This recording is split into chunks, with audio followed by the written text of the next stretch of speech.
¿Qué tal, amigos? Bienvenidos a un nuevo programa de Dilo al Mundo, en el que vamos a continuar con nuestro seminario sobre el santuario. Estamos repasando las santas convocaciones, las fiestas que Dios le dio al pueblo de Israel que daban vida a esta morada de Dios con los hombres. Bueno, vamos a hacer un pequeño repaso de lo que fue el programa anterior. Nosotros vimos que en el calendario judío, en el calendario que Dios le dio, mejor dicho, al pueblo de Israel, que es más amplio que los judíos, el año se dividía en 12 meses, algunos de 29 días, otros de 30, pero tenía dos comienzos de año. Uno era en Nisan, o también llamado Aviv, que era el primer mes del calendario religioso, vendría a ser. Y el otro comienzo de año era el primero de Tisri, que era el primero del séptimo mes, que allí es donde se decía que se celebraba la creación, o sea que, de acuerdo a este calendario, la creación ha sido efectuada allí en el primero de Tisri, y también el año en que Dios reina.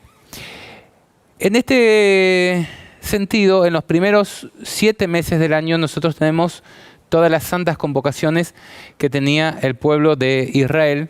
La primera era el 14 de Nisan o Aviv, que era Pascua o Pesaj. La segunda era del día siguiente, del 15 al 21, era por 7 días, también de Nisan, y se llamaba esta fiesta los panes sin levadura. ¿Por qué? Porque en todos estos días se comía pan sin levadura, ¿no? Y no se albergaba levadura dentro de las casas. La tercera, que también era Nisan, era el 16. Fíjense, 14, 15 y 16 comenzaban 3 fiestas, esta llamada primicias o en hebreo Bikurim, ¿no? En el tercer mes vamos a encontrar Pentecostés o Shavuot, el 6 del tercer mes, 6 de Sivan. Y ya en el séptimo mes encontramos, el primero del séptimo mes comenzaban las trompetas o los sofarim. El 10 del séptimo mes era el día de expiación, el Yom Kippur, el día del perdón también llamado, o el día del juicio. Y del 15 al 21 de este séptimo mes también encontramos la fiesta de los tabernáculos o de Sukkot. Tenemos primer mes, tercer mes y séptimo mes, ¿no? Todos números muy simbólicos dentro de lo que son las profecías de la Biblia, sobre todo el Apocalipsis. 3 fiestas que nos hablan acerca de la obra de Cristo. Pascua, vamos a ver, ya lo vimos, que tiene que ver con la entrega del cuerpo de Cristo por nosotros, la muerte en la cruz, y también con la obra de ejecución del juicio divino, que eso es lo que vamos a estar repasando en momentos más, lo vimos en el programa anterior. Panes sin levadura, que tiene que ver con el que no ve corrupción el cuerpo de Cristo, ¿no? Tanto en su muerte como en su vida. Y tenemos primicias, que es Jesús, vamos a ver que es las primicias de los que durmieron. Jesús es el primero, el más importante. Y también allí en ese día resucitaron las primicias que Dios llevó consigo cuando Él resucitó al cielo. También tenemos que Pentecostés nos habla acerca de la obra del Espíritu Santo con los hombres. Jesús dijo: yo me voy para enviarlos al Consolador, que justamente descendió en fecha de Pentecostés. Y las últimas 3 fiestas nos hablan acerca de la obra de Dios Padre. Trompetas anuncia el juicio de Dios. Día de expiación es el juicio de Dios. Y tabernáculos es las moradas de Dios con los hombres. Iré a preparar lugar. En la casa de mi Padre muchas moradas hay, dijo Jesús, ¿no? Nos habla acerca de las moradas con Dios. Encontramos 6 fiestas que la Iglesia de Cristo va a vivir en la tierra, principalmente, las primeras 6, y la última tiene que ver con la ascensión, ¿no? Y las fiestas en el cielo, con tabernáculos. Lo vamos a estar desarrollando más. Pero todo esto tiene un simbolismo que nos habla acerca de los 6 días de la semana y el séptimo de descanso. Y de hecho en Levítico, si ustedes ven en Levítico 23, todas estas fiestas están amparadas, podríamos decir, están precedidas de la gran fiesta o la gran santa convocación del día sábado, que dice 6 días trabajarás y harás todas tus obras, más el séptimo descansarás. Esa es la primera santa convocación y es la madre de todas las santas convocaciones, la madre de todos los reposos que Dios instituyó para su pueblo. Nosotros nos estamos centrando en el programa anterior y en el programa de hoy en las primeras 3 fiestas que vamos a ver tratan acerca de la muerte y resurrección de Cristo, algo que estaba simbolizado también en el altar del sacrificio que nosotros vimos en nuestro programa anterior y la fuente de bronce. El altar del sacrificio es donde Cristo entrega su vida y la fuente de bronce hemos dicho que representa la obra del Espíritu Santo, que es la resurrección, ¿no? Y la transformación de nuestros cuerpos mortales a cuerpos celestiales, ¿no? Esto nos habla, decíamos, acerca de la obra de Cristo, que es la muerte y la resurrección aquí en la tierra, que quedó simbolizado mediante el bautismo, ¿no?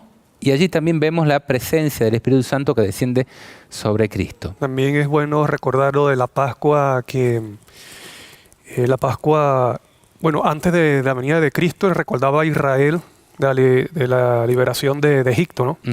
Y que eso simbólicamente representa la libertad del pecado por medio del Cordero, que es Cristo Jesús. Entonces, la Pascua muestra la intención de Cristo, ¿no? De morir en la cruz, de darse como Cordero.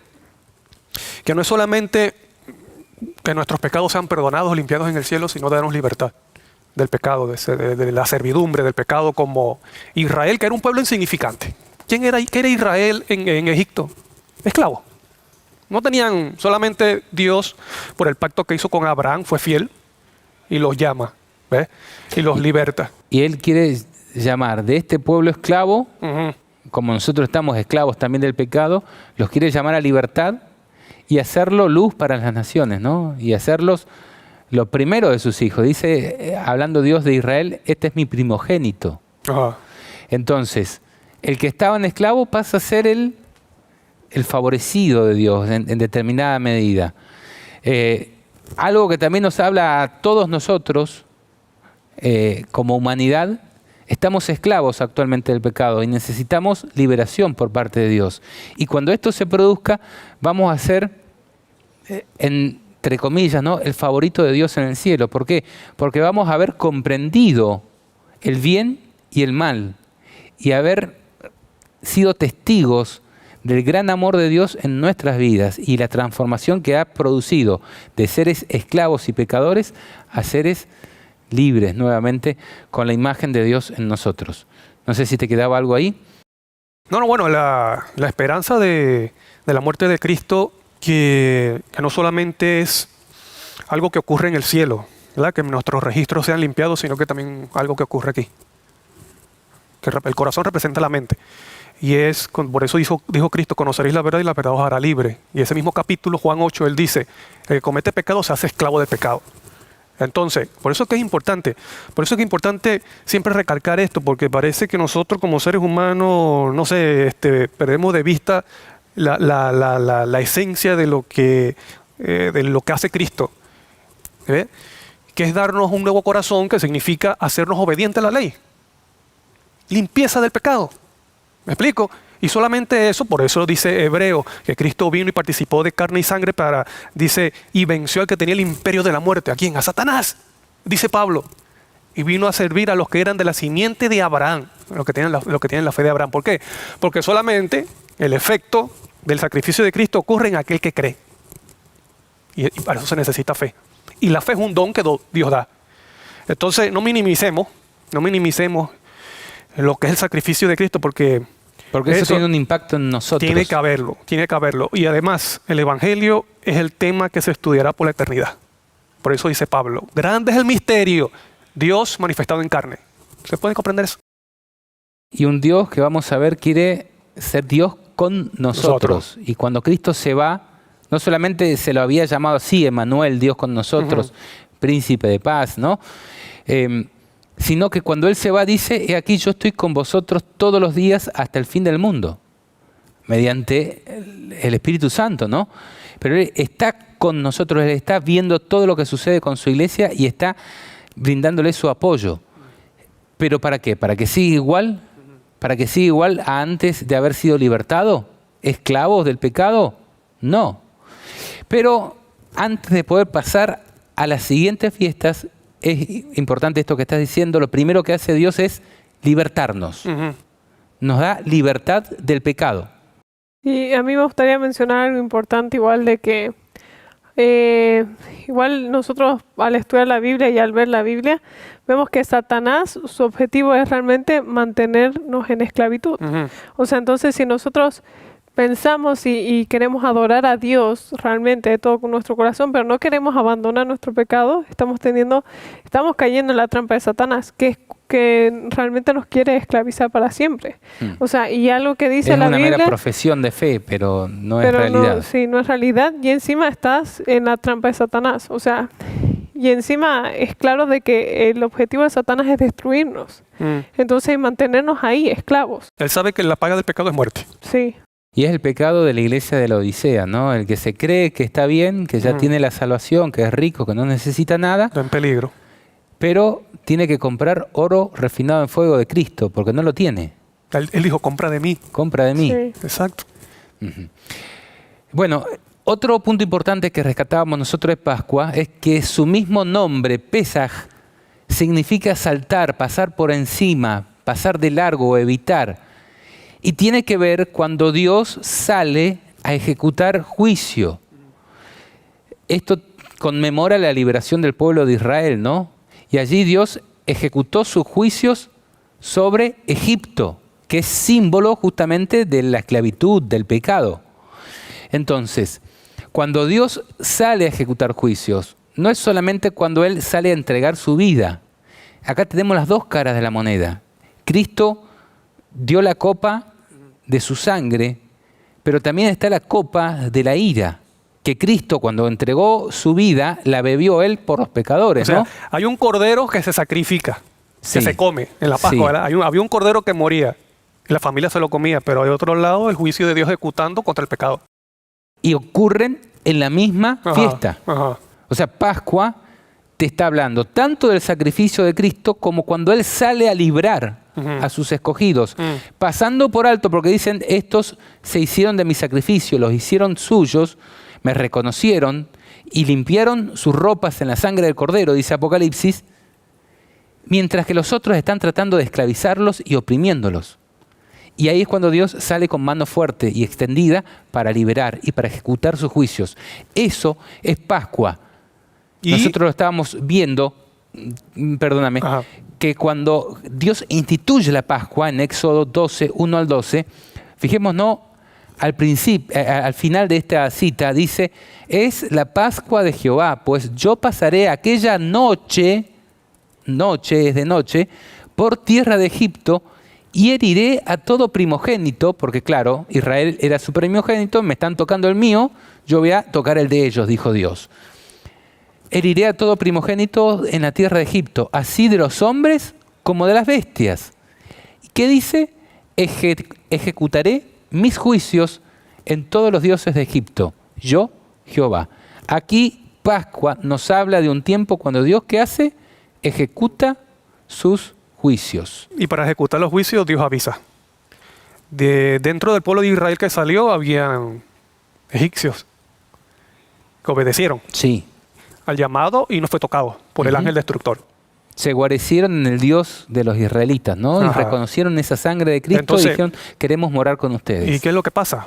Bueno, aquella persona que fue renuente al llamado, al Dios verdadero, va a sufrir las consecuencias, igual como tú dices, lo que va a suceder en el tiempo del fin. Pero aquí se ve la misericordia de Dios. Dios no envió juicio de un día para otro, Él avisó. Y avisó por medio de plagas. ¿Será Claro. lo mismo que va a hacer en el tiempo del fin? Ujú. Cuando Él vaya a liberar a sus escogidos. Plagas que iban de menor a Claro. mayor. Y ¿no? Apocalipsis dice, no quisieron arrepentirse de sus pecados, dice Apocalipsis 11, aún Sí, viendo esa ni de cosa. adorar a los demonios y a los Ajá. ídolos de oro y plata, lo mismo que está diciendo acá, Ajá. de todos los dioses de Egipto. Ahora, entonces aquí nos está diciendo de que Pascua no es algo cumplido, no es algo del pasado. Ok. Tiene un cumplimiento en el pasado, tanto cuando el pueblo de Israel sale de Egipto como cuando Cristo entrega su vida, pero nos apunta al final, a la gran liberación final, cuando Cristo salga a ejecutar sus juicios y a liberar a sus escogidos. De hecho, Cristo, cuando estaba aquí en la tierra, el último día que justamente había caído en Pascua, cuando Él entrega su vida, Él celebra la fiesta.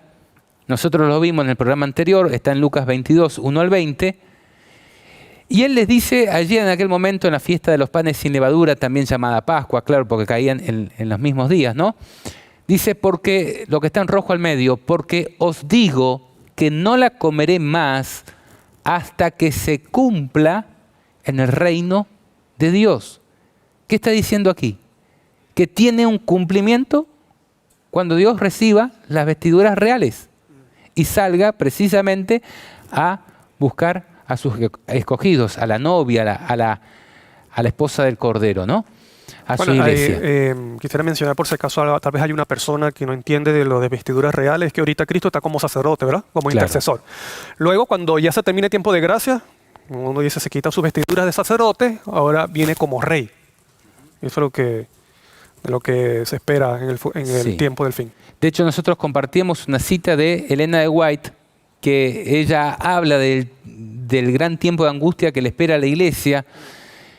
La vamos a repasar porque es muy importante. Dice, cuando los que honran la ley de Dios hayan sido privados de la protección de las leyes humanas, empezará en varios países un movimiento simultáneo para destruirlos. Esto es impensable, parecía una locura Es lo que te iba a decir. en nuestros tiempos. Ajá. Pero es lo que se viene. Ajá. Es lo que se está gestando en este momento. El Papa dijo, de hecho, el que no es hermano es enemigo. Ya se Mira, está empezando a oler este momento de persecución. Esas palabras, si tú ves, él fue como que preparando la mente del oyente, diciendo, Gracias a todos por apostar por la fraternidad, porque hoy la fraternidad es la nueva frontera de la humanidad. O somos hermanos o nos destruimos mutuamente. O somos hermanos, permítanme, o se viene todo abajo. Es la frontera sobre la cual tenemos que construir. Es el desafío de nuestro siglo. Es el desafío de nuestros tiempos. Quiero subrayar esto. No podemos decir o hermanos o no hermanos. Digamos más bien o hermanos o enemigos. eso no son palabras, Blandas. ajá, Son muy amenazadoras. ajá. Entonces, y esto se está gestando justamente ahora. Este nuevo orden mundial que se pretende imponer, que va a traer esclavitud a la humanidad. Se dice, cuando los que honran la ley de Dios hayan sido privados de la protección de las leyes humanas, empezará en varios países un movimiento simultáneo para destruirlos. Conforme vaya acercándose el tiempo señalado en el decreto, el pueblo conspirará para extirpar la secta aborrecida. Se va a estigmatizar a los hijos de Dios, así como se persiguió a los israelitas en Egipto. Dice, se convendrá en dar una noche el golpe decisivo. ¿Cuándo había sido la liberación? Una noche. De noche, ¿no? Que reducirá completamente al silencio la voz disidente y reprensora. Nos tenemos que librar de estos que nos están molestando. Y Faraón y su ejército persiguió al pueblo de Israel de noche. Estos enemigos que no se quieren adaptar a las reglas del nuevo orden mundial en cabeza de alguien que se hace pasar por buenito. Dice, el pueblo de Dios, algunos en las cerdas de las cárceles, otros escondidos en ignorados escondrijos de bosques y montañas, invocan aún la protección divina, mientras que por todas partes, compañías de hombres armados, instigados por legiones de ángeles malos. Esto me hace acordar a Apocalipsis 12, ¿no? Cuando dice que el dragón echa tras la mujer que ha huido al desierto agua, como un río para ahogarla. Y las multitudes representan a las aguas, precisamente, según Apocalipsis 17:15. Dice, se disponen a emprender la obra de muerte. Entonces, en la hora de supremo apuro, es cuando el Dios de Israel intervendrá para librar a sus escogidos. ¿Cuándo va a intervenir Dios? Al mejor estilo Hollywood, en el último momento, en la hora de supremo apuro, en esa noche que quieren matar a sus escogidos. Dice, el Señor dice, vosotros tendréis canción, como en noche que se celebra Pascua. Entonces, ¿a qué nos rememora Pascua? ¿A qué nos profetiza Pascua? A aquel momento. Y dice, y alegría de corazón como el que va al monte de Jehová. Recuerden estas palabras, al monte de Jehová y al fuerte de Israel. Y Jehová hará oír su voz potente. Nosotros lo vemos en Apocalipsis 10, cuando ruge como león. Y hará ver el descender de su brazo, con furor de rostro y llama de fuego consumidor, con dispersión, con avenida y piedra de granizo. Justamente lo que sigue Apocalipsis 10, vamos a ver que son las copas de la ira, que están en Apocalipsis 15. En el desarrollo de los eventos proféticos, nosotros en Apocalipsis 10 nos encontramos al final de la sexta trompeta, y la séptima incluye la ira de Dios, donde son libradas, son volcadas las copas de la ira. Ahora, comparemos dos pasajes. Uno en aquel momento cuando Dios libera a Israel de Egipto. Dice, por tanto dirás a los hijos de Israel, yo soy Jehová, y os sacaré de debajo de tareas pesadas de Egipto, y os libraré de servidumbre. Sobre la tierra se viene momentos de tareas pesadas y servidumbre. Y os redimiré con brazo extendido. ¿Y con qué? Con juicios grandes. Juicios ejecutorios en este caso, ¿no? Plagas. Y os tomaré por mi pueblo y seré vuestro Dios. Y vosotros sabéis que yo soy Jehová vuestro Dios, que os sacó de debajo de tareas pesadas de Egipto. Y os meteré en la tierra por la cual alcé mi mano, jurando que daría a Abraham, a Isaac y a Jacob, y os daré por heredad, yo, Jehová. Ahora, Jesús también alzó su mano y juró y dijo, en la casa de mi Padre muchas moradas hay. Si me fuere os prepararé lugar, dice, para que donde yo estoy estén ustedes conmigo, ¿no? Él también ha jurado que su pueblo, su iglesia, tiene una tierra prometida, la Canaán celestial, ¿no? Y de eso habla Apocalipsis. ¿Querés leer el pasaje? Vi un cielo nuevo y una tierra nueva, porque el primer cielo y la primera tierra pasaron y el mar ya no existía más, o ya no existe más. Y yo vi la santa ciudad, la nueva Jerusalén, que descendía del cielo de parte de Dios, preparada como una novia adornada para su esposo. Oí una gran voz que procedía del trono diciendo, he aquí el tabernáculo de Dios está con los hombres, y él habitará con ellos, y ellos serán su pueblo. Y Dios mismo estará con ellos como su Dios. Esto tabernáculo quiere decir la morada, ¿no? De Dios con los hombres. Por eso dice, Él habitará con ellos, porque justamente Él está estableciendo su morada con los hombres. Y ellos serán su pueblo y Dios mismo estará con ellos como su Dios. ¿No son las mismas palabras de Éxodo 6, 6 al 8, cuando dice, y os tomaré por mi pueblo y seré vuestro Dios?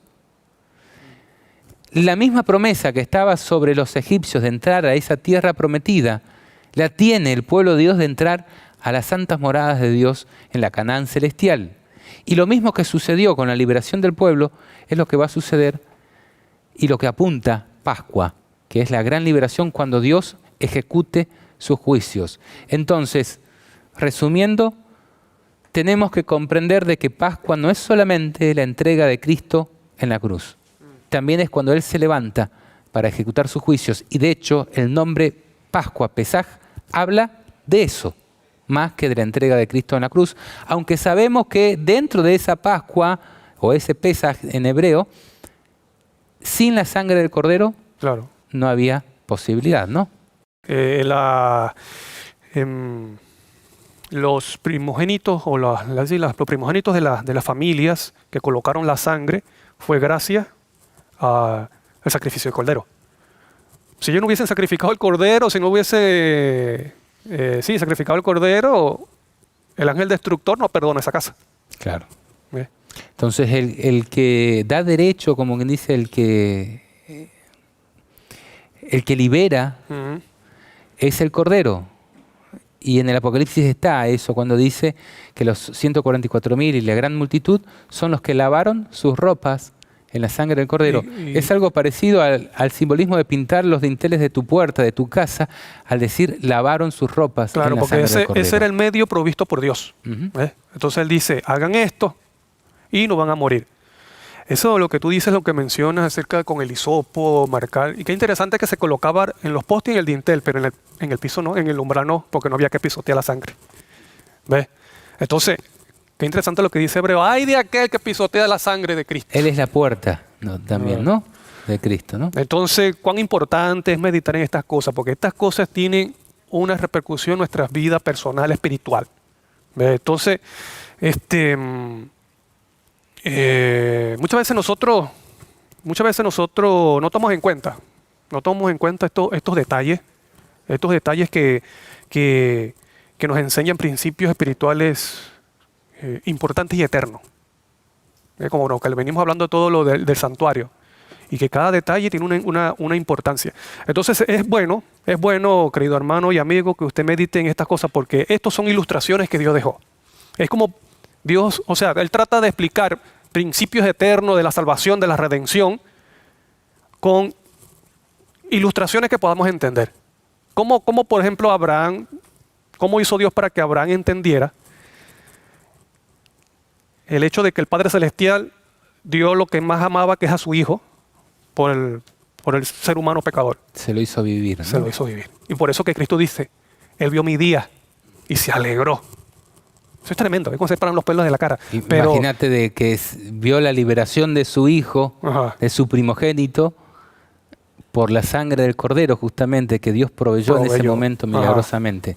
Y ahí se alegra, porque tiene esperanza. Entonces, todo esto lo que nosotros estamos hablando, todo esto que estamos hablando, es Dios lo ha dejado con una función, con un propósito, un motivo. Es que nosotros también eso se pueda cumplir en cada uno de nosotros. Y Daniel, si aún Pascua, que nosotros creíamos que hablaba del sacrificio de Cristo en la cruz, aún Pascua vemos que tiene un cumplimiento terrible en los días finales, ¿cómo podemos tratar de entender de que todo este sistema esté clavado en la cruz y que ya no tenga importancia, de dejarlo atrás? Bueno, eso se debe. Es algo totalmente vigente, es algo que nos habla hoy a nosotros. El santuario con su sistema ceremonial hoy nos transmite la información clave para la salvación. Bueno, hay motivos de eso. Primero, un estudio superficial de la palabra, y otro, no ser sincero con lo que se estudia. Me quedo con esto, no, porque esto enseña principios eternos. Claro. Y vamos a seguir viendo a ver si las siguientes fiestas nos hablan también del pasado o del futuro. Veamos un poquito. Después de Pascua era al anochecer del día 14, al atardecer, ¿no? Entre las dos tardes, se dice, eso es cuando ya está a punto de anochecer. ¿Por qué? Porque Israel había sido librado de Egipto de noche, y la liberación en el tiempo futuro va a ser justamente de noche. Dice, se convendrá en dar una noche el golpe decisivo que va a reducir al silencio, que pretende reducir al silencio. Por eso Pascua es nocturna. Ahora, Panes sin levadura comienza justamente esa noche, dado que los días en la Biblia se cuentan noche y día. Comienza esa noche del 15, el 14 cuando está atardeciendo se transforma en 15, ahí ya comienza, está íntimamente pegado. Primero viene la liberación y después Panes sin levadura. Vamos a ver qué significa esto. Por 7 días, dice el texto bíblico que la instituye, Levíticos 23, 5 al 8. En el mes primero, a los 14 del mes, entre las 2 tardes, Pascua es de Jehová, lo que hemos venido estudiando. Y a los 15 días de este mes es la fiesta solemne de los panes sin levadura a Jehová. 7 días comeréis panes sin levadura.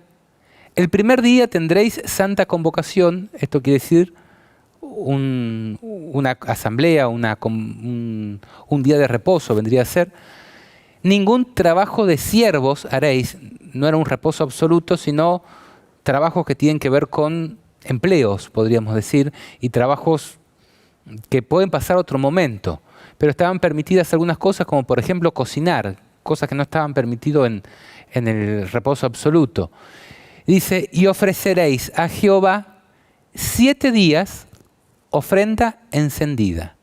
El 7º día será santa convocación. Ningún trabajo de siervo haréis. Ningún trabajo de empleado, podríamos decir, haréis. Ahora, ya vemos por el solo hecho de que está pegado a Pascua que tiene mucho que ver con Pascua. Sí, de hecho aquí hay una pregunta de un amigo nuestro que dice, ¿la cena que hizo Jesús con sus discípulos fue o no fue Pascua? ¿Fue una cena el día anterior? Por favor, si pueden ahondar y especificar, porque justamente Él come panes sin levadura ese día, esa noche.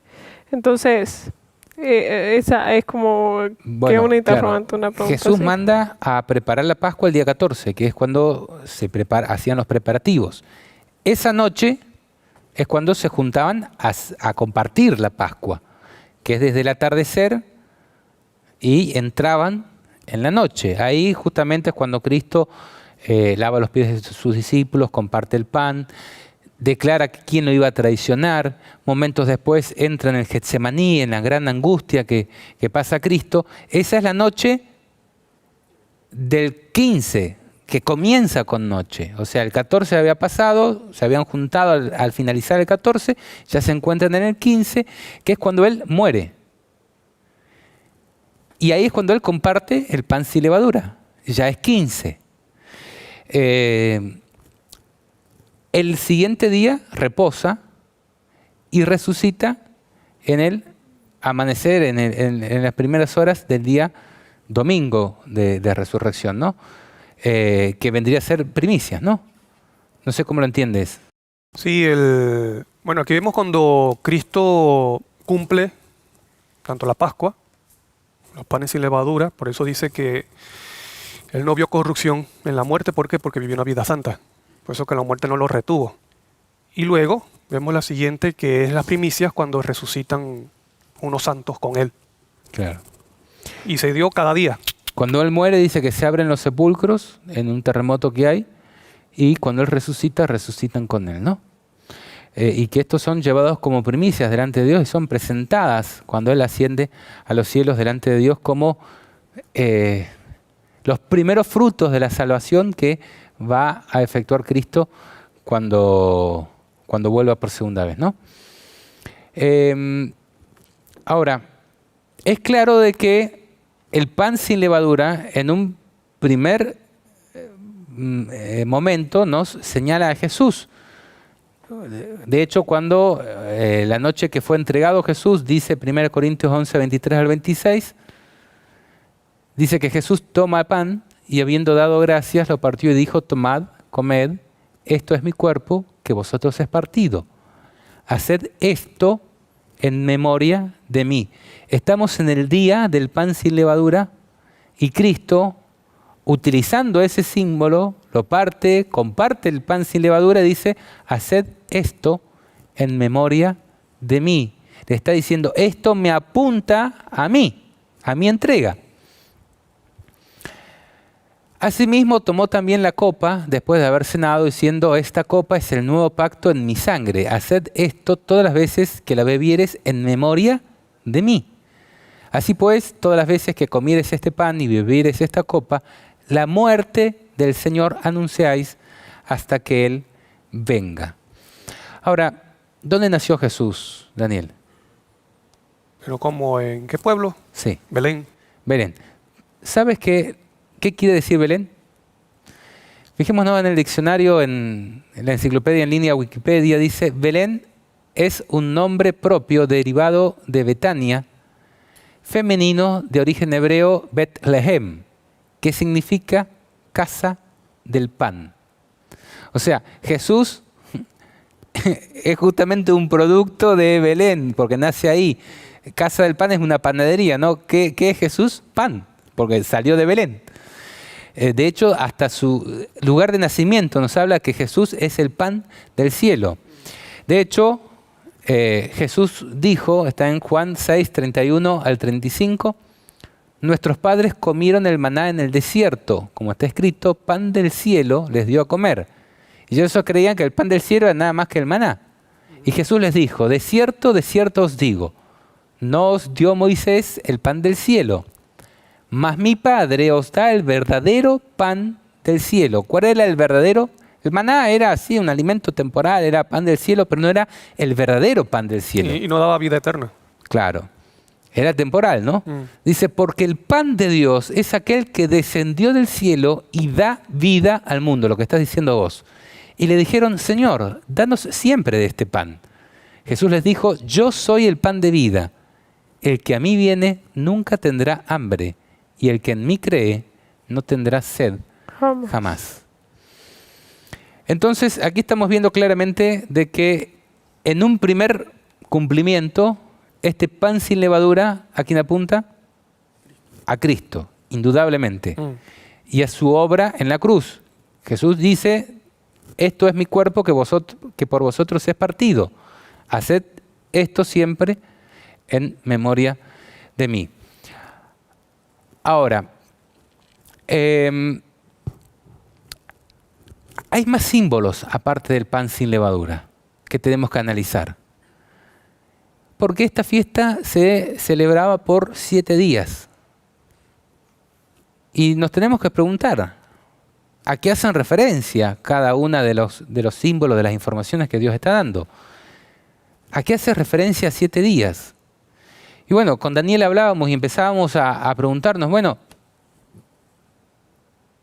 yo le decía, bueno, tenemos que ir a ver en otras partes de la Biblia cuando hable de 7 días, a ver si en algún punto podemos establecer una conexión, un vínculo que nos haga entender a qué se refieren estos 7 días.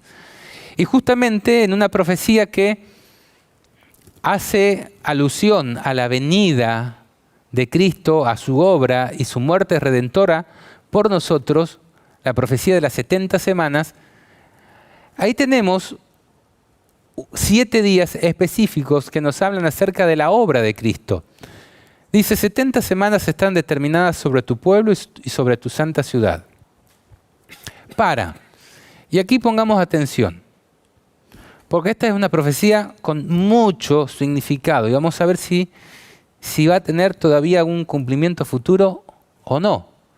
Entonces, 70 semanas están determinadas sobre tu pueblo y sobre tu santa ciudad para terminar con la transgresión, para acabar con el pecado, para expiar la iniquidad. Expiar quiere decir borrar el pecado, ¿no? Quitarlo. Para traer la justicia eterna, para sellar la visión y la profecía, y para ungir el lugar santísimo. Esto ocurría en el día de expiación. Otras traducciones dicen ungir el santo de los santos, en relación más con el Mesías. Bueno, las dos cosas pueden ser. Y aclara, conoce pues y entiende que desde la salida de la orden que desde la salida de la palabra para restaurar y edificar Jerusalén hasta el Mesías príncipe, habrá 7 semanas y 62 semanas. ¿Cuántas en total? 69. 7 más 62. Y volverá a ser edificada con plaza y muro, pero en tiempos angustiosos. Después de las 62 semanas, el Mesías será quitado y no tendrá nada. Y el pueblo de un gobernante que ha de venir, en alusión a los romanos, destruirá la ciudad y el santuario. Con cataclismo será su fin. ¿De quién? De este gobernante, de este pueblo, de los romanos. Y hasta el fin de la guerra está decretada la desolación. Hasta aquí podríamos decir, bueno, esta profecía ya cubrió todo, ¿no? Después de las 62 semanas quedaba una semana, después de esas 62 semanas se iba a quitar la vida al Mesías. Ahora, hay un versículo más, que es el 27, que es como que está un poquito descolgado, es como que hace un retome, y que podría estar hablándonos tanto de Cristo como de algo que va a ocurrir en tiempos futuros. Dice, por una semana, y acá están estos 7 días, ¿no? Por una semana Él confirmará un pacto con muchos. Y en la mitad de la semana hará cesar el sacrificio y la ofrenda. ¿Esto se cumplió con Cristo? Sin duda, Cristo comienza su ministerio al inicio de esta semana, cuando Él tiene 30 años, y 3 años y medio después es cuando se le da muerte en la cruz. A la mitad de la semana hará cesar el sacrificio y la ofrenda. Allí terminó el sistema ceremonial de ofrendas y sacrificios. Y dice, sobre alas de abominaciones vendrá el desolador, es decir, sobre multitud, volando sobre abominaciones, vendrá el desolador hasta que el aniquilamiento que está decidido venga sobre el desolador. O sea, hasta que Dios le ponga fin, justamente cuando salga a ejecutar sus juicios, lo que anticipa Pascua.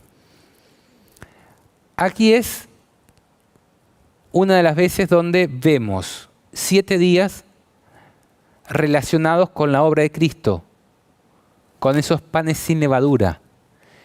Pero también vamos a ver si tienen un cumplimiento futuro.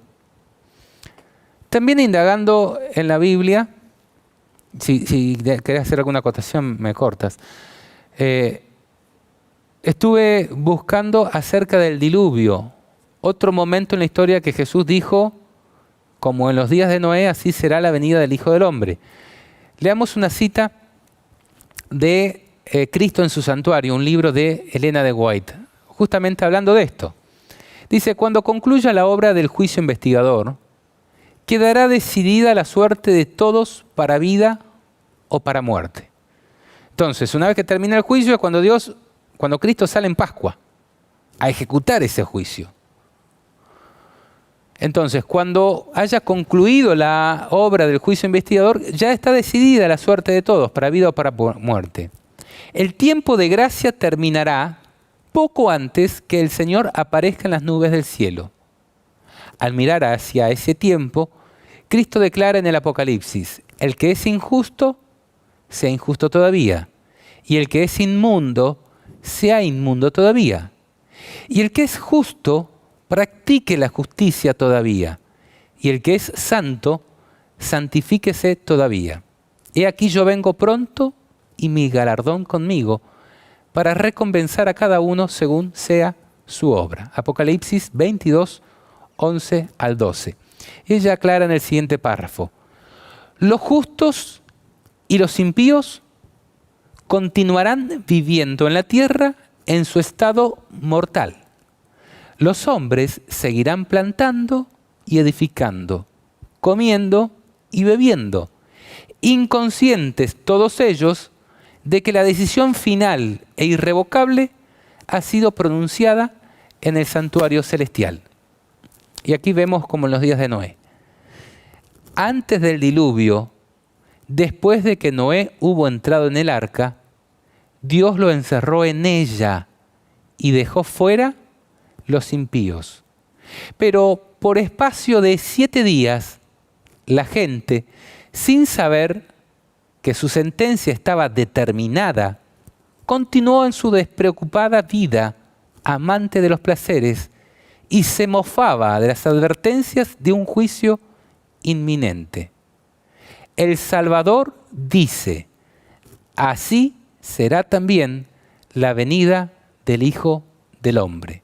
Mateo 24, 39. Silenciosamente, inadvertida como ladrón de medianoche, llegará la hora decisiva que marca el irrevocable destino de cada ser humano. El retiro final del ofrecimiento de misericordia dirigido a los culpables. Cristo en su santuario, página 123, párrafo 2. Entonces aquí tenemos una referencia. ¿A qué pueden hacer referencia estos 7 días? El tiempo de gracia ha concluido. ¿Cuándo? Pascua. Es cuando se terminaba. Comentábamos con el pastor Mark Chambers, el diluvio justamente ocurrió en Pascua. No en la fecha típica, sino un mes después, que era cuando estaba previsto que podía celebrarse Pascua en caso de que la persona haya estado contaminada por la muerte de algún ser querido, que justamente se estima que fue Matusalén, que murió justamente en ese año, en el año del diluvio. En el primer mes de haber muerto, que es cuando se celebraba Pascua, por eso no se ha podido cumplir en ese momento. El siguiente mes, en fecha de Pascua, es cuando viene el diluvio. El segundo mes del año, si no me equivoco, 1559, por ahí, desde la creación. Entonces, si la venida del Hijo del Hombre va a ser como en los días de Noé, que se termina el tiempo de gracia y después tenemos un periodo de 7 días donde el pueblo de Dios está en el arca de la salvación, encerrados. Y la multitud de los impíos está afuera, mofándose y quizás por pensar perseguir y atacar al pueblo de Dios. Allí pasan 7 días que no saben de que ya los casos están decididos y que los juicios de Dios están prestos a manifestarse, pero siguen en su vida licenciosa, ¿no? Donde Dios ha dicho, el que es justo sea justo todavía. Los que están dentro del arca tienen que ser justos. Y el que es injusto sea injusto todavía. Entonces, a mí me hace razonar que estos 7 días de panes sin levadura hacen referencia al tiempo que va a tener que estar el pueblo de Dios sin pecar. Entonces, no solamente está hablando acerca del sacrificio de Cristo, nos lleva a los últimos días de historia de nuestro mundo, cuando se acabe el tiempo de gracia y tendremos que estar un tiempo, aquí está graficado por 7 días, sin pecado a la vista de un Dios santo. Y sin intercesor. Sin intercesor. Eso va a ser un momento, bueno, los santos, los fieles son tan, ¿cómo podemos decir?, tan humildes que ellos piensan que pueden tener algún pecado todavía, ¿no? Y le pide al Señor, Señor, por favor, perdóname, hazme recordar qué mal hice, no sé. Pero bueno... Esa es la gran angustia de Jacob, ¿no? Pero ya sus casos ya han sido sellados, no tienen pecado. Han sido limpiados, tanto en el cielo como aquí en la tierra, nuevamente. Sí, por eso es panes sin levadura, ¿no? Porque justamente la levadura representa el pecado. Y como habíamos estudiado en la anterior vez, o sea, era incluso no tener levadura dentro de la casa. O sea, realmente estar todo el pueblo de Dios sin pecado en ese tiempo. Y es curioso que igual en la vida de Jesús pasó el momento de angustia justamente después de comer los panes sin levadura con sus discípulos entonces, y era en esta fiesta que duraba 7 días, ¿no?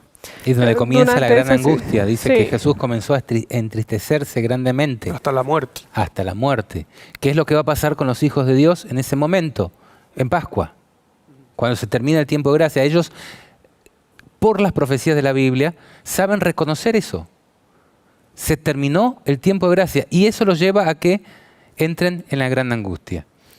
Entonces, esta fiesta de Pascua y panes sin levaduras está intensamente vinculada una con la otra. Viene Pascua, que es el fin del tiempo de gracia, y ahí es donde empiezan los juicios de Dios. Justamente en fecha de panes sin levaduras, cuando el pueblo de Israel está huyendo de los egipcios y cuando llega ante el mar y tiene que cruzar el mar por la fe. Y allí es cuando él cruza y Dios da muerte a todos el ejército egipcio, ¿no? Que la liberación para unos es la muerte para otros. Fíjense cómo está vinculada una liberación con la otra. Y esos 7 días es un periodo intenso que tienen que habitar, entiendo yo, los hijos de Dios sin mancha ante los ojos de un Dios santo. Fijémonos si encontramos apoyo a esto que estamos diciendo también en alguna cita inspirada de quien nosotros consideramos profeta de Dios, que es Elena de White. ¿Querés leer, Daniel? El deseo de toda la gente en la página 613 dice: el beber de la copa de la comunión había de anunciar la muerte de Jesús hasta que Él volviera. La copa es una promesa de Dios de que el reino finalmente se convertirá en una realidad. Y de nuestra parte es una evidencia de fe en la promesa que esto ha de ocurrir. El rito de la Cena del Señor une el primer advenimiento con el segundo. Entonces aquí la profeta nos está diciendo, ese rito de la copa y los panes sin levadura, que está celebrando Cristo acá con sus discípulos, y que está diciendo, todas las veces que continuares haciendo esto, hacedlo en memoria de mí, esto me apunta a mí, dice, ese rito une el primer advenimiento con el segundo.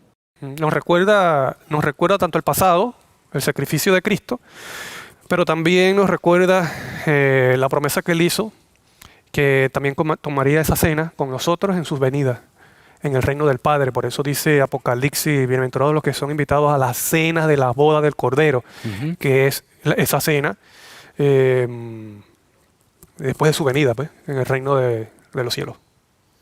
Así es. Y que es la misma promesa que Él dijo, no tomará esto hasta que lo toma con ustedes en el Estoy pensando en el este reino de mi momento, es Padre. un pensamiento que se me ocurre ahora, que en el Apocalipsis también encontramos en el séptimo sello media hora profética, ¿no?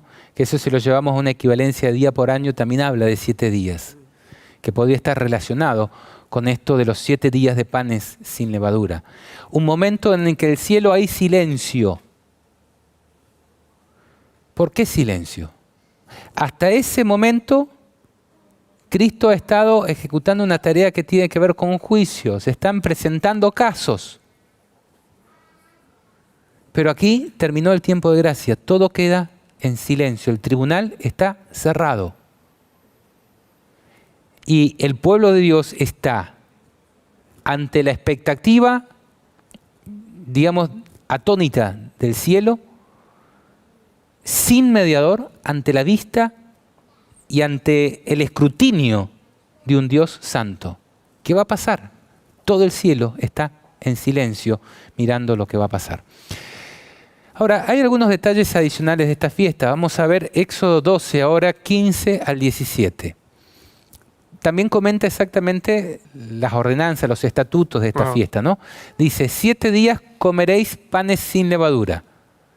Y así, el primer día, que no haya levadura en vuestras casas. O sea, no solamente era comer pan sin levadura, era que no haya levadura en vuestras casas. Porque cualquiera que comiere leudado desde el primer día hasta el séptimo, ¿qué dice? Será cortado de Israel. Será cortado del pueblo de Dios. Cualquiera que peque en ese tiempo, queda fuera. Está ante la vista de un Dios santo y tiene que permanecer sin pecado. Jesús dijo en Apocalipsis, el que es santo, santifíquese todavía. En Daniel 12 también está. El que es puro, purifíquese todavía. Han escogido su camino. Los impíos y los píos, los hijos de Dios, cada uno sigue en su camino de perfección y de pecado, ¿no? Y dice, el primer día habrá santa convocación, y asimismo el séptimo día tendréis una santa convocación. Ninguna obra se hará en ellos, excepto solamente que preparéis lo que cada cual haya de comer. Y guardaréis la fiesta de los panes sin levadura, porque en este mismo día yo saqué vuestras huestes de la tierra de Egipto. Por tanto, guardaréis este mandamiento en vuestras generaciones por costumbre perpetua. Según el texto bíblico, nos está diciendo que la celebración de esta fiesta, ¿hasta cuándo iba a ser? Perpetuo. Perpetuo. ¿Y qué quiere decir perpetuo? Para siempre. Para siempre. En la primera lectura clara del texto. Después, si queremos empezar a rebuscarlo, decir, no, perpetuo es de larga duración, pero puede tener un fin. Bueno, tratamos de empezar a buscar vericuetos para imponer una interpretación determinada. Pero la lectura simple de un niño de esto es de que esto es un mandamiento perpetuo, que no tiene un fin. Entonces, mi pregunta, Daniel, es, ¿qué entiendes tú en relación a estos reposos que está diciendo aquí? ¿Tienen importancia hoy para el pueblo de Dios? Bueno, si vemos que Dios lo dio con una intención para que fuera una educación para el pueblo de Israel, y además dice que lo guardaréis, ¿no?, por generaciones. Si nos enseña algo del plan de redención, el plan de salvación por medio de Cristo y de la obra que Dios quiere hacer en el hombre, yo creo que, ¿cómo podemos decir? No está de más, o no está mal, que nosotros podamos tomar esos días para reflexionar en el Cordero, en Cristo. En lo que significa la fiesta. En lo que significa que es desprendernos del pecado. Enseñarle a nuestros hijos la importancia espiritual de estas cosas. ¿Ves? Hay personas que tal vez se cierran. Hay personas que se cierran solamente por reunirnos a compartir de la palabra y estudiar estas cosas. Dicen, no, ¿lo que ha pasado? Pero yo no veo que Daniel I se vaya a perder por reunirse unos días de esto para reflexionar en estas cosas. Porque Dios dio eso para que fuera en reflexión. Mira, eso ya existía desde antes del pueblo de Israel. Estas convocaciones, estas enseñanzas. Entonces, quiere decir que también nos enseña cosas importantes para nosotros, aún en este tiempo. Lo estamos viendo. Después de que Cristo murió, más de 2000 años. O casi 2000 años, perdón. Conversábamos en la semana de estos temas y decíamos, si analizamos las fiestas, pareciera como que estos reposos continúan vigentes.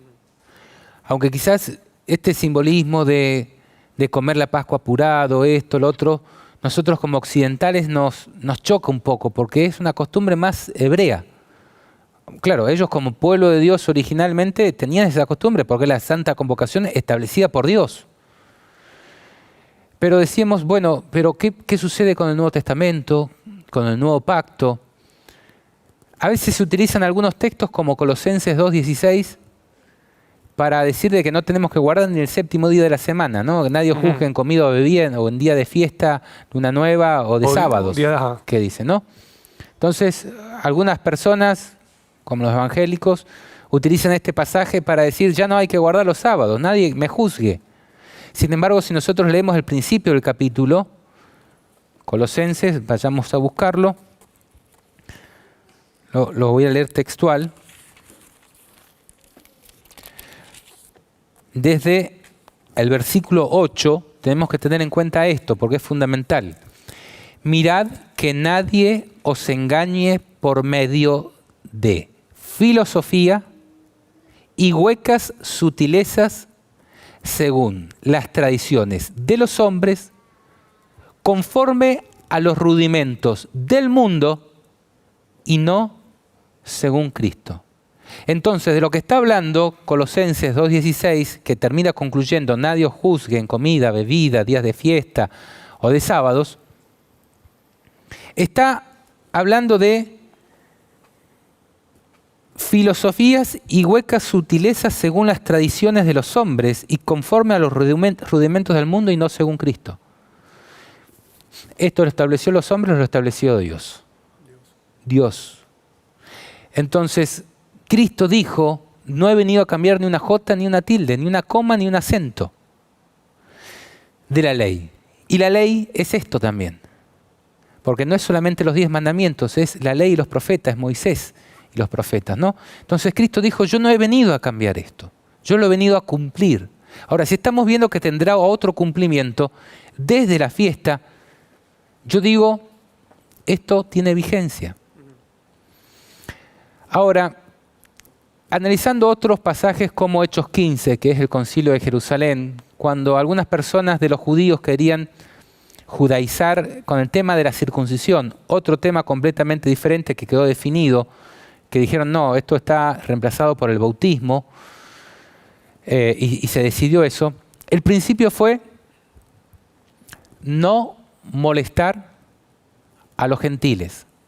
Acepten a Cristo, absténgase de ahogados, de fornicar, como dice, guarden los 10 mandamientos y acepten a Cristo y no los molesten. Ese fue el principio, ¿no?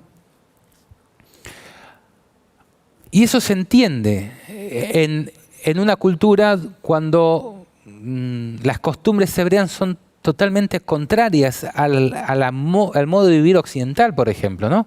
Que dicen, no los carguen con un montón de cosas que ni aún ustedes llevan. Ahora, ahí como para hacer el balance, ¿no? Analizamos el texto bíblico de las fiestas y su proyección hacia el fin de los días y decimos, no, esto tiene vigencia. Vemos Hechos 15 y decimos, bueno, aquí hay un balance que dicen, bueno, pero tengan cuidado de no cargar a los gentiles. ¿Cuál es el equilibrio? ¿O dónde posicionarnos nosotros? Yo quiero contar una pequeña experiencia. Cuando se estaba comentando esto en una reunión interna acá de los misioneros, el pastor David Gates estaba presentando algunas cosas de estas y habían algunos misioneros que decían, bueno, pero nosotros tenemos que guardar las formalidades de esto, solamente hoy llega la esencia de las cosas y no tenemos que comer el cordero asado al fuego. Evidentemente el cordero no, porque ya Cristo murió. Y las hierbas, tal vez pregunten, pues. Claro, las preguntas esas, ¿no? Apuntando a que los días, como dice, no son sagrados, no son de reposo. Entonces, a mí me quedó grabado a fuego el comentario que hizo la esposa del pastor David. Ella se paró y dijo, miren, yo no quiero, como dice, cada uno haga lo que quiera. Esto evidentemente tiene mucha información atrás que debemos conocerla, que nos llega a nosotros. En mi vida yo pensaba de que esto no tenía importancia estos días y nunca celebramos la fiesta con mi familia. Y yo creía que mis hijos, decía ella, iban a conocer, iban a tener presente el tema del santuario y de las fiestas del Señor. Sin embargo, con el transcurrir de los años, y una vez crecidos ellos, no sé si estoy recordando bien, pero prácticamente ella dijo, no lo tienen presente. No saben de qué se trata. ¿Cuáles son las fiestas del Señor? No sé. Y esto más allá de quién se trate, ¿no? Es una realidad que ocurre con casi todos, por no decir todos, los adventistas, por ejemplo. No tenemos presente, si nos preguntan cuáles son las fiestas del Señor, no sabemos ni nombrarlas. ¿Qué vamos a decir? ¿En qué días? ¿Cuál era el simbolismo? ¿Qué significaba? No sabemos nada. Ahora, si nosotros apartáramos estos días y le diéramos un poquito más de relevancia, porque a lo que uno dedica su tiempo es lo que uno le da relevancia, quizás podríamos comprender lo que estamos estudiando hoy. Pero sí conocemos Navidad, Semana Santa. Claro, de eso sí, sobre todo si trae regalos, ¿no? Ajá. Desde niño. Nos gustan esas fiestas. Entonces, yo les decía el programa anterior, nosotros tenemos muchas preguntas, pero no todas las respuestas. Estamos estudiando este tema con ustedes y queremos presentarle el balance. No queremos judaizar, como quien dice, de empezar a meter costumbres hebreas y sobre todo lo que viene de las tradiciones y las costumbres humanas y no según Cristo, al pueblo de Dios. Pero sí nos parece importante resaltar la importancia de conocer estas fiestas, porque nos dan luz acerca de lo que nosotros vamos a tener que atravesar. Y si nosotros apartáramos estos días solemnes para entender la esencia de estas fiestas, no tanto para comer la hierba amarga, si la hierba amarga nos transmite por el gusto lo amargo de los días finales, pues comamos la hierba amarga. ¿Cuál es el pecado? Pero no hagamos de comer la hierba amarga la religión.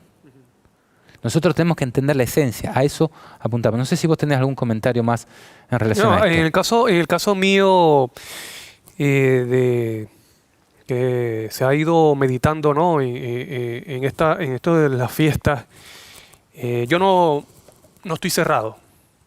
No estoy cerrado, pero como te dije estos días, no he dado el paso en el sentido de decir qué día caerá para guardarlo. ¿Me explico? Pero si dicen, por ejemplo, mira, vamos a reunirnos ese día para meditar, tranquilo, estoy disponible, mientras que otros no. Otros hasta se cierran para eso. Entonces, tal vez me falta más, tal vez conocer más, indagar, no sé. Que la cuestión madure, ¿no? Ajá.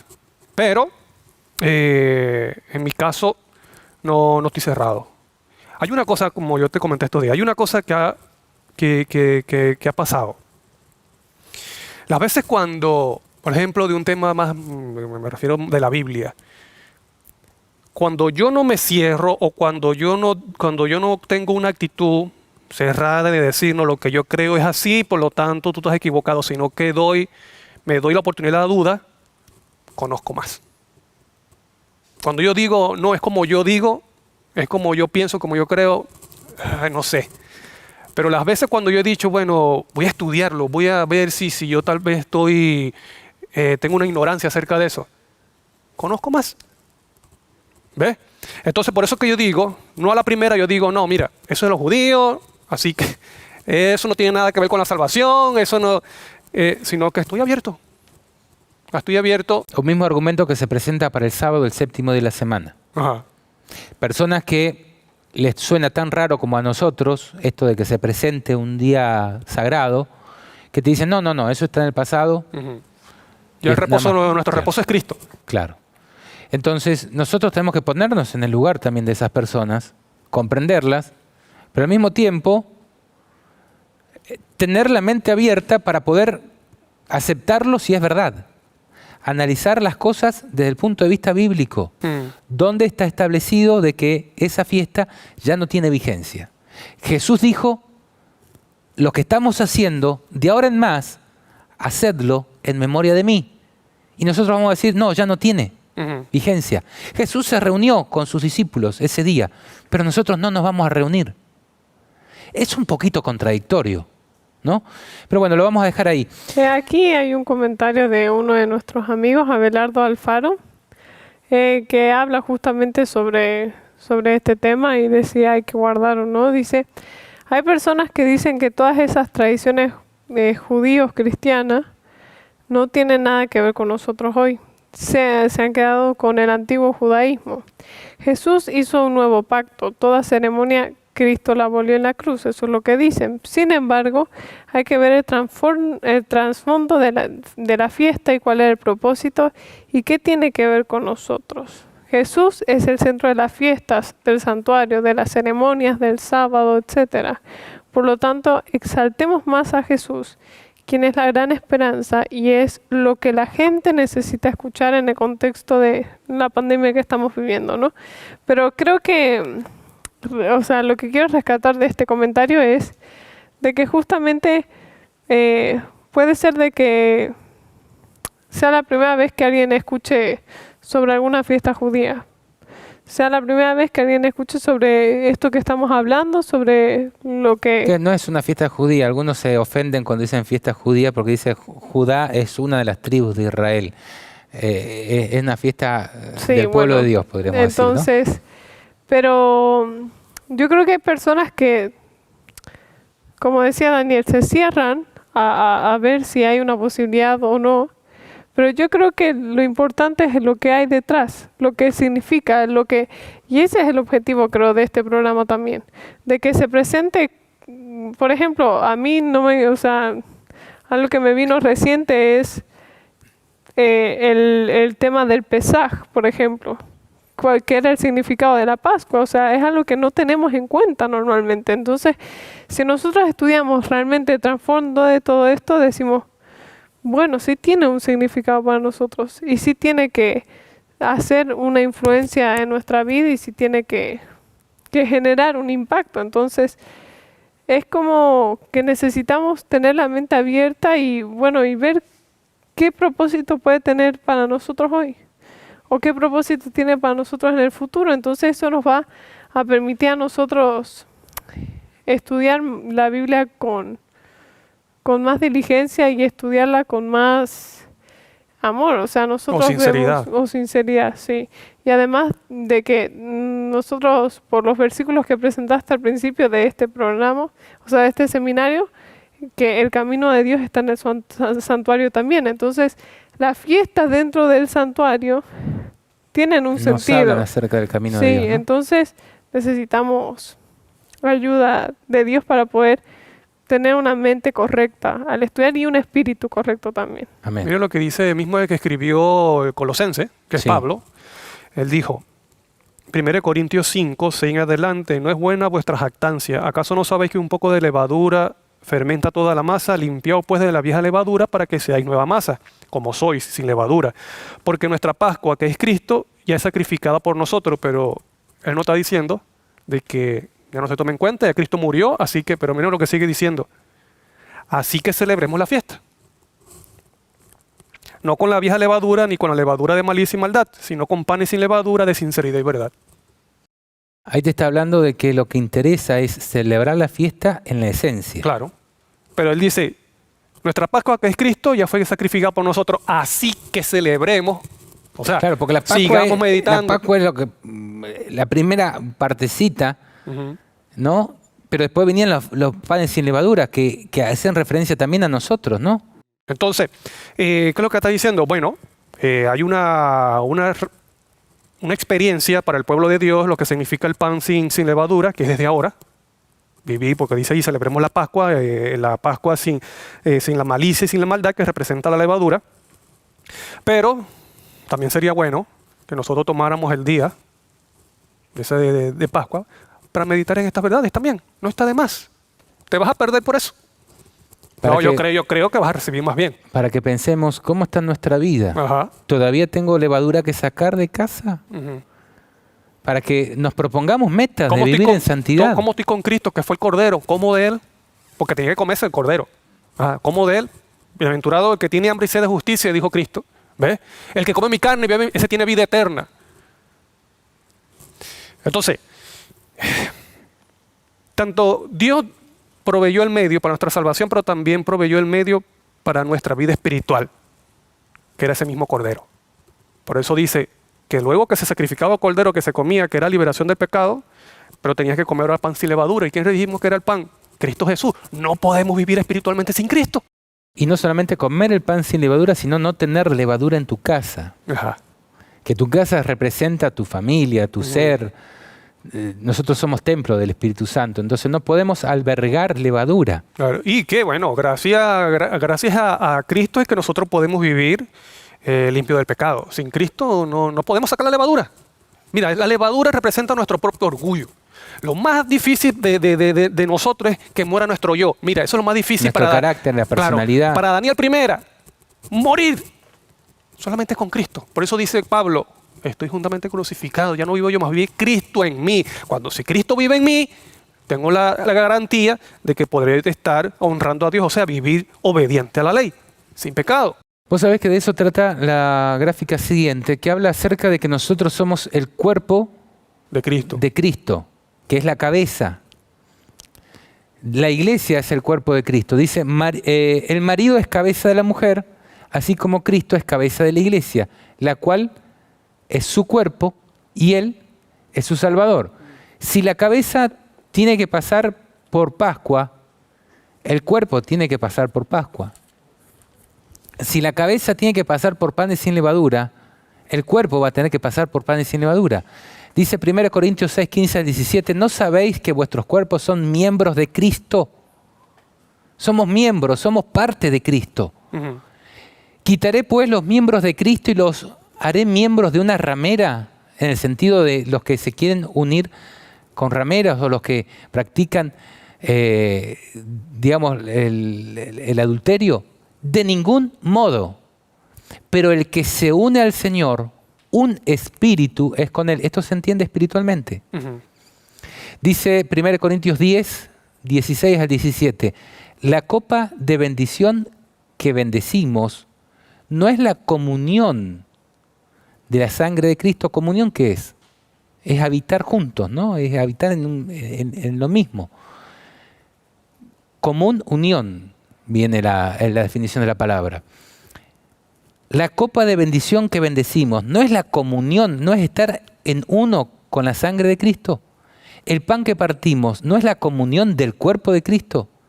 Siendo uno solo el pan, nosotros, con ser muchos, somos un cuerpo, pues todos participamos de aquel mismo pan. Nosotros tenemos que ser pan entregado, como es el cuerpo de Cristo. Es lo que está diciendo el versículo. Tenemos que habitar en comunión con Cristo, vivir su misma vida. Vosotros pues sois el cuerpo de Cristo, miembros, cada uno en particular. Somos miembros, somos partes de Cristo mismo, ¿no? Entonces, el pan sin levadura es símbolo del cuerpo de Cristo, y nosotros somos ese cuerpo de Cristo también, ¿no? El pan dentro del santuario, es importante destacar que se encontraba en el lugar santo y en el lugar santísimo. En los dos lados había pan.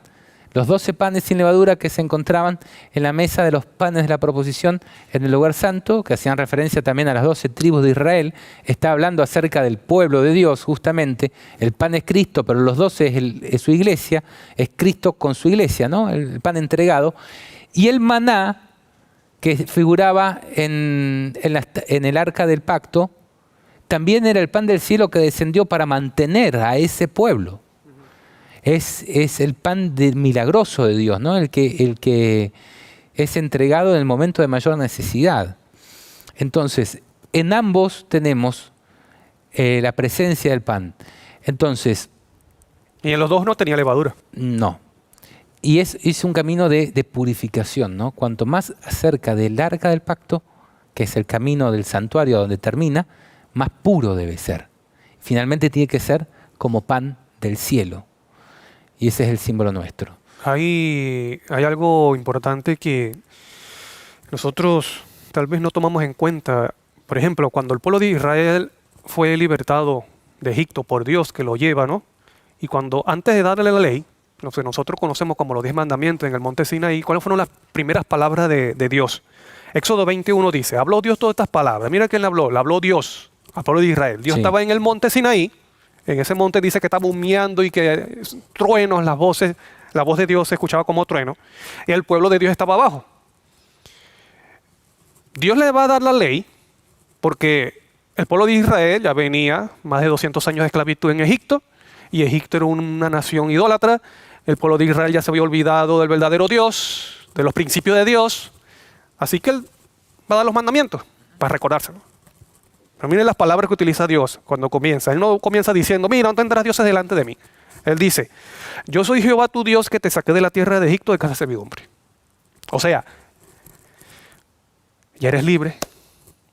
Así que los mandamientos que Él comienza a contar allí, que son 10, Él lo que está diciendo es, ahora estas cosas se cumplirán en ustedes porque ustedes ya son libres del pecado.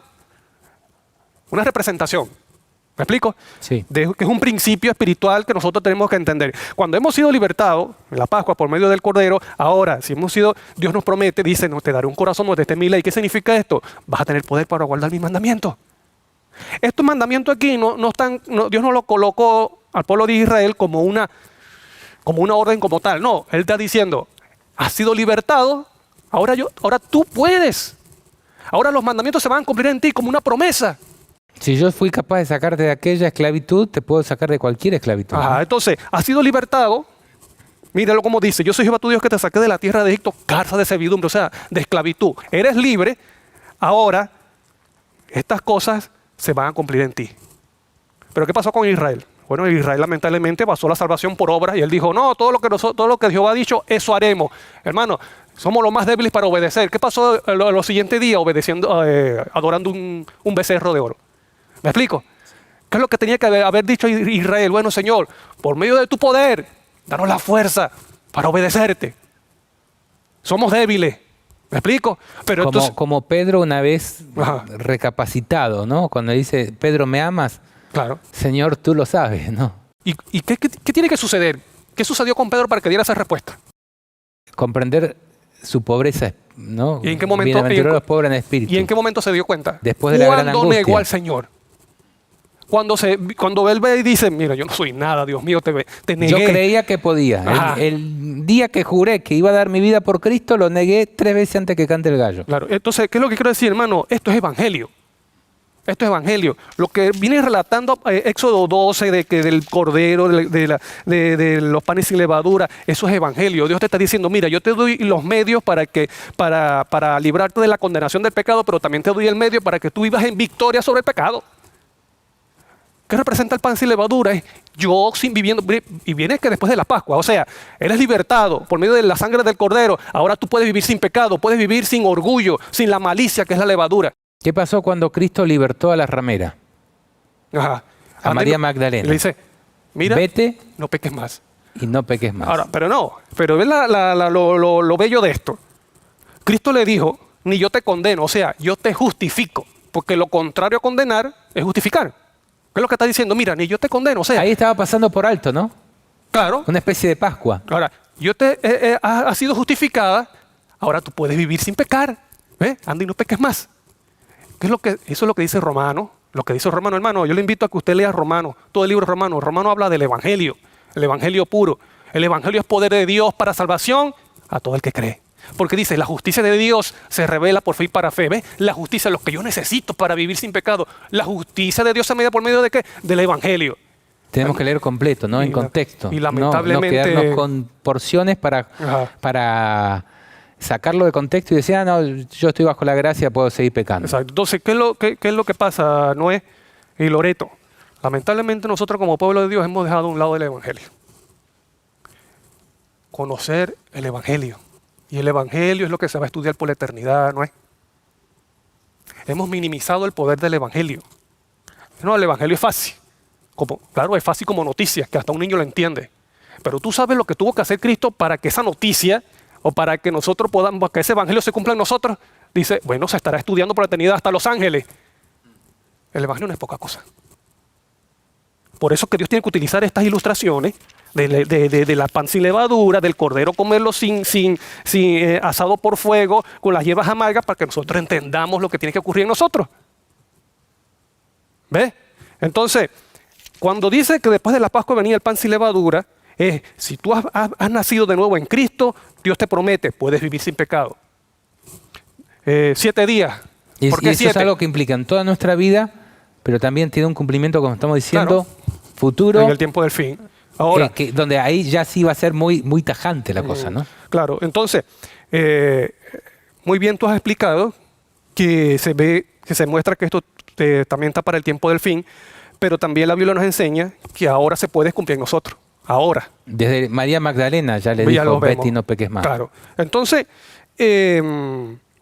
estas cosas, como que nosotros le hemos reducido de importancia. Pero aquí Dios nos muestra cómo nosotros podemos vivir en victoria. Comer el pan que es Cristo, que me da vida espiritual, que cada día, o sea, si Cristo mora en mi corazón por medio de la palabra, el pecado sale. O sea, entra Cristo, ¿qué pasa con el pecado? El pecado sale. Se va Cristo, ¿qué pasa con el pecado? El pecado vuelve. No podemos servir a dos señores. Exactamente. Entonces, estas son cosas que nosotros tenemos que tomarlo y meditarlo y pensar, oye, ¿cómo estoy? Estoy comiendo del Cordero, estoy comiendo de Cristo cada día para poder vivir sin pecado, ser un pan sin levadura, porque la levadura es malicia y orgullo, que es lo que más abunda en nuestro corazón, que nuestro corazón es engañoso. Yo quiero pedirte unos minutos, unos segundos, para hablarte de la levadura, porque nosotros, mira, el pueblo de Israel tenía levadura y tenían conocimiento del santuario, tenían conocimiento de la ley. O sea, quizás podían quitar la levadura que hace fermentar la harina, ¿no? Ok, Pero, o sea, en el rito, se quedan con el rito. Claro. Pero en esencia, ok. Ajá. En esencia estaban matando a Cristo. Exactamente. Entonces, descendientes de Abraham, del padre de la fe. Ok. Mira lo que le dijo Cristo a los discípulos. Y aquí hay una enseñanza importante. Y lo vamos a ver ahorita con el espíritu de profecía también. En Marcos 8, 15, Cristo le dice, y Él les mandó diciendo, mirad, es la palabra que utiliza, mirad, guardaos de la levadura de los fariseos y de la levadura de Herodes, o los herodianos también. Y aquí Cristo se lo está diciendo a los discípulos. Él dice, mirad, y si te dice mirad, es porque es una orden y es algo importante. Dice, mirad, guardaos de la levadura de los fariseos y la levadura de Herodes. En Lucas 12:1 te dice que le dijo, guardaos de la levadura de los fariseos, que es la hipocresía. O sea, ella está diciendo que la levadura es hipocresía. Entonces, mira lo que dice Marcos 3:6.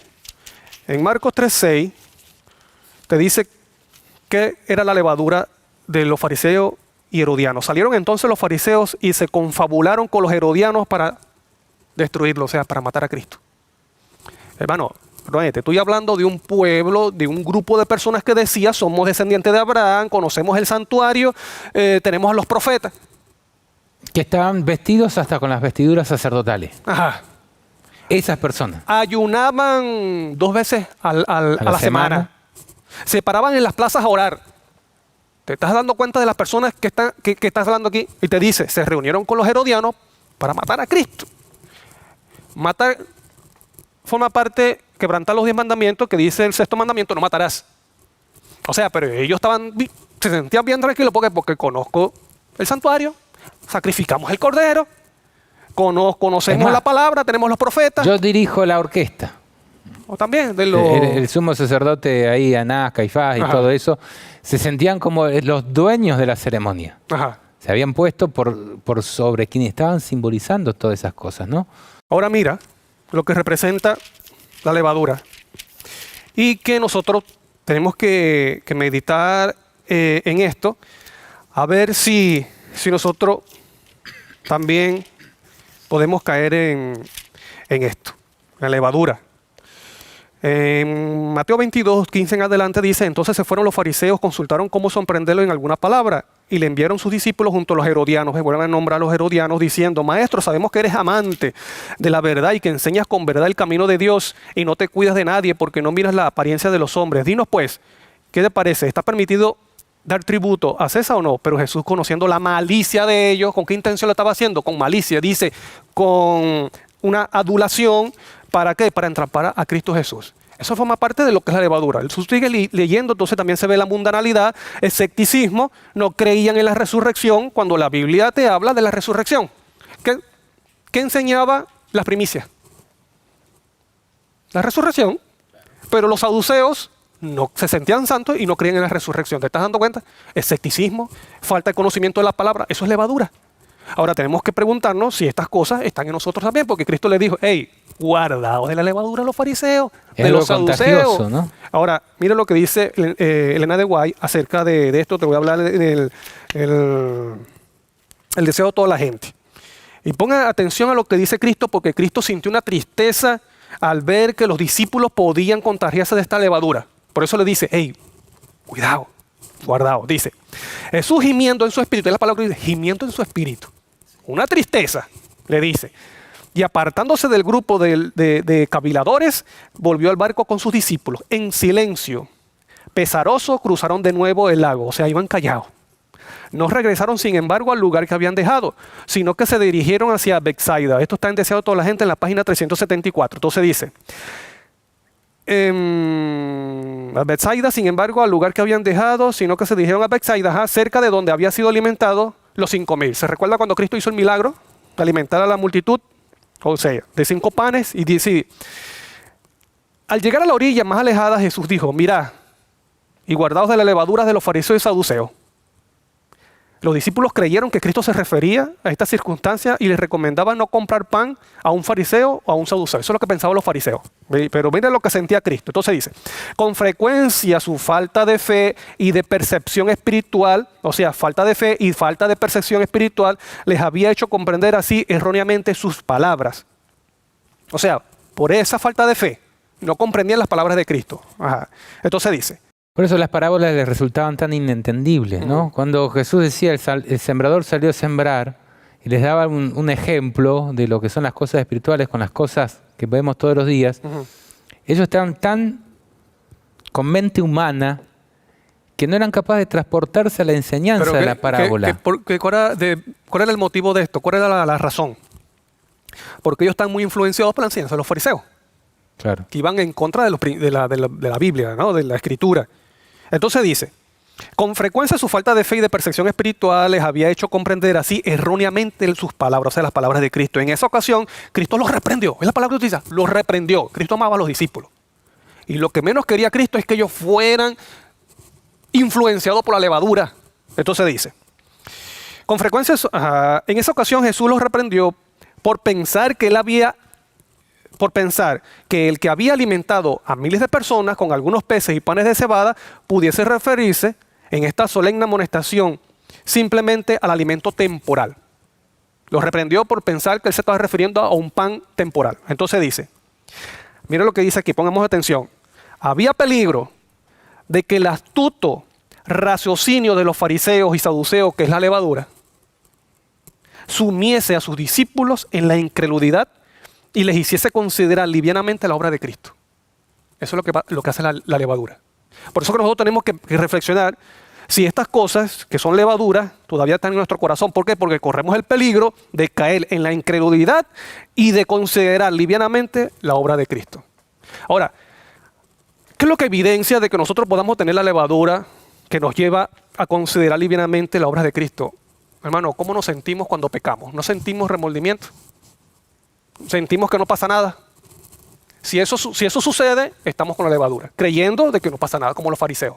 Esa levadura está destruyendo nuestra vida espiritual. Por eso dice Cristo muy enfáticamente, dice, los reprendió, sintió tristeza en su corazón, gimiendo en su espíritu, porque la levadura tenemos que sacarla de nuestra vida, si no nos va a llevar a la incredulidad, sino ahora en el tiempo del fin. Y fíjate que es un poquito de levadura, leuda toda la masa. Leuda toda la masa, ese es el problema de la levadura. Entonces se expande. Entonces nos lleva a la incredulidad, como los fariseos, o a considerar livianamente la obra de Cristo. Entonces cada vez que nosotros pecamos, pisoteamos la sangre de Cristo, o sea, consideramos livianamente a Cristo. Entonces, estas cosas son importantes que nosotros nos meditemos, porque si está en la palabra, tiene una razón. Y es, estoy siendo limpiado, como dice Pablo, celebremos ahora la Pascua sin la malicia y sin la maldad. Porque si albergamos aunque sea un poquito de eso, de orgullo, va a afectar toda nuestra vida. Así como un poquito de levadura, afecta a toda la masa.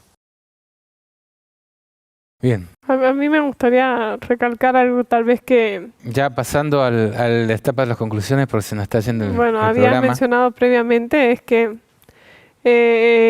justamente el pan sin levadura está tanto en el lugar santo como en el lugar santísimo y cada vez es más puro, ¿no? Entonces, algo que tal vez aprendimos hoy igual es de que en esos 7 días que se vive sin levadura, se pasa por una angustia. Es una angustia de fuego, ¿no? O sea, es una angustia muy... O sea, intensa, exactamente. Entonces, si nosotros vamos a Apocalipsis 22:11, donde dice, el que es injusto sigue injusto todavía, el que es impuro sigue impuro todavía, pero cuando dice el que es santo, santifíquese todavía. O sea, ese momento de angustia va a permitir que los hijos de Dios puedan ver el rostro de Dios, porque realmente va a purificarlos completamente de todo con fuego, con esa prueba tan dura. Entonces eso los va a hacer permitirse eso y les va a quitar por completo esa levadura que tenían y en ese momento no tienen, pero es como que eso va a erradicar y los va a hacer realmente decir, bueno, Señor, o sea, realmente olvidarse de eso y no querer más de eso. Y como decía Daniel, yo creo que algo importante es que nosotros veamos cómo es nuestra relación con el pecado. O sea, si cuando pecamos realmente nos sentimos mal o nos arrepentimos. Y a veces nuestros pecados pueden ser tan simples o pequeños como el no pedirle a Dios ayuda en un momento de dificultad. O el no ir directamente, o el no ir primeramente a Dios todos los días de nuestra vida.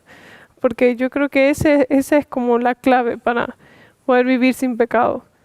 Y que muchas veces descuidamos el estudio de la palabra o la oración, y que eso es lo que nos facilita pecar durante el día. Y a veces, tal vez una experiencia personal, lo que a mí más me duele es cuando digo, ¿cuánto tiempo perdí haciendo cualquier otra cosa en vez de realmente ir a la fuente de agua viva? Y muchas veces, o a mí me pasa por lo menos, que cuando no voy a la fuente, los problemas se aumentan. O sea, los problemas, si estoy pasando así una circunstancia con el bebé o lo que sea, o cotidiana en nuestro diario vivir, es como que se potencia. Se potencia de una manera que vos decís, ay, si hubiese estado con Dios, tal vez hubiese salido de este problema más rápido. Hubiese tenido una actitud correcta. Entonces creo que lo más importante es la santificación diaria. Y eso solamente se logra con la relación diaria.